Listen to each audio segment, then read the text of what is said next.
आप जानते हैं कि जनता जब चुन के भेजती है तो वो नेता कैसा होता है, क्योंकि बंगाल में ये बार बार ममता बनर्जी ने दिखाया है। जनता चुनती है और जब जनता चुनती है वो मुख्यमंत्री बनती है, एक बार नहीं, दो बार नहीं, 3 बार।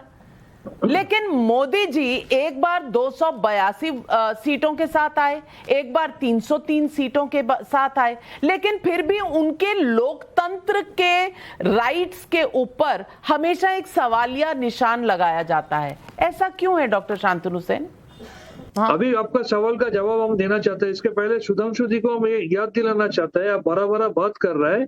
आपको ये भी मानना पड़ेगा पूरा साउथ इंडिया में अब 0 हो गया और आने वाला दिन में तैयार रहिए, पूरा इंडिया में हम लोग 0 होने वाला है। मेरा पहला सवाल, कोविड का टाइम में जब देश में मास क्रिमेशन हो रहा था, मास फ्यूनरल हो रहा था, जब डेड बॉडी फ्लोट कर रहा था 3 साल पहले, उस टाइम जबरदस्ती ये 20,000 करोड़ रुपया खर्चा करते हुए ये सेंट्रल विस्टा बनाने का जरूरत कितना था?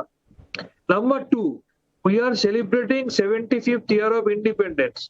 75th year of Indian constitution है 26 नवंबर 2023। ये नया पार्लियामेंट भी यूज होने वाला है विंटर सेशन में, आने वाला मानसून सेशन में भी ये इस्तेमाल नहीं होगा। तो क्या जरूरत था इतना हरिडली on the birthday of Savarkar इनको इनॉग्रेट करना है? Number 3, article number 79 of Indian constitution which says that parliament consists of president of India and 2 houses respectively। यहाँ पर कहीं पे भी प्राइम मिनिस्टर का मेंशन नहीं है। इसका मतलब है president of India, he or she is not only the first lady of the country, he or she is an integral part of Indian parliament. अब उनको बॉयकॉट कर दिया। Incidentally she represent the backward classes of the women, उनको अब boycott कर दिया। आप मेरे को ये बोलिए, आज जिस तरीके से इंडियन पार्लियामेंट का नया हाउस अपने बनाया, ये कोऑपरेटिव फेडरलिज्म को इम्पोर्टेंस देते हुए, you should have called for all party meeting. All party meeting में डिस्कस करते हुए एक दिन आपको चुनना था, लेकिन अब लोग ऑटोक्रेसी चल रहा है। यहाँ पर एक हिटलरी राज चल रहा है, यहाँ पर एक तुगलकी फैसिस्ट शहराचरी ऑटोक्रेसी चल रहा है, डेमोक्रेसी नहीं चल रहा है। अब लोग डेमोक्रेसी का बलात्कार कर चुके हैं।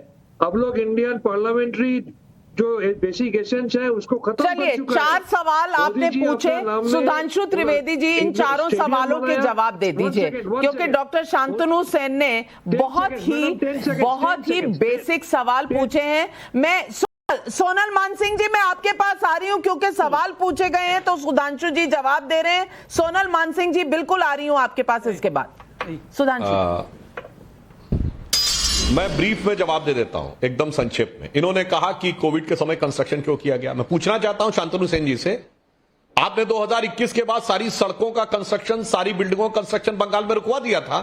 अगर रुकवा दिया था तो दिखाइए आदेश।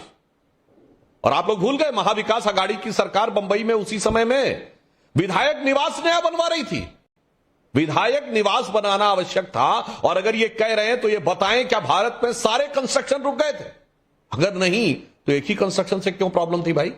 या तो आपने कहा होता मैंने सारे सड़क, सारे मकान, सारी बिल्डिंग, सबके कंस्ट्रक्शन 2020 में रुकवा दिया। ऐसा तो नहीं है। दूसरी बात, मैं पुनः कह रहा हूं कि दोनों में अंतर समझना चाहिए। जो हमारे अभी पूर्ववर्ती वक्ता बोले, संवैधानिक कार्यक्रम और सार्वजनिक कार्यक्रम में अंतर है। यह संसद का सत्र नहीं बुलाया गया, भवन के उद्घाटन का समारोह है। जैसे 26 जनवरी गणतंत्र दिवस है, जिस दिन संविधान लागू हुआ था, वो एक संवैधानिक समारोह है, इसलिए राष्ट्रपति आते हैं। स्वतंत्रता दिवस एक सार्वजनिक समारोह है, संवैधानिक नहीं, इसलिए उसमें राष्ट्रपति नहीं आती। इसीलिए जिस दिन संसद का सत्र होगा वह संवैधानिक कार्यक्रम होगा, वो राष्ट्रपति के आदेश और उनके निर्देश पर ही होगा। परंतु भवन का उद्घाटन कोई संवैधानिक नहीं है। अगर आप लोग कहना चाहते हैं, मुझे संविधान का वह क्लॉज दिखा दीजिए जिसमें लिखा हो कि भवन का उद्घाटन भी जो है वह एक संवैधानिक कार्यक्रम है। और कुल मिलाकर मैं कहना चाहता हूं, चलिए कोई बात नहीं, आपकी संसद के प्रति जो भी आस्था अनास्था है नहीं है, आपकी किसके प्रति अनास्था नहीं है? सोनल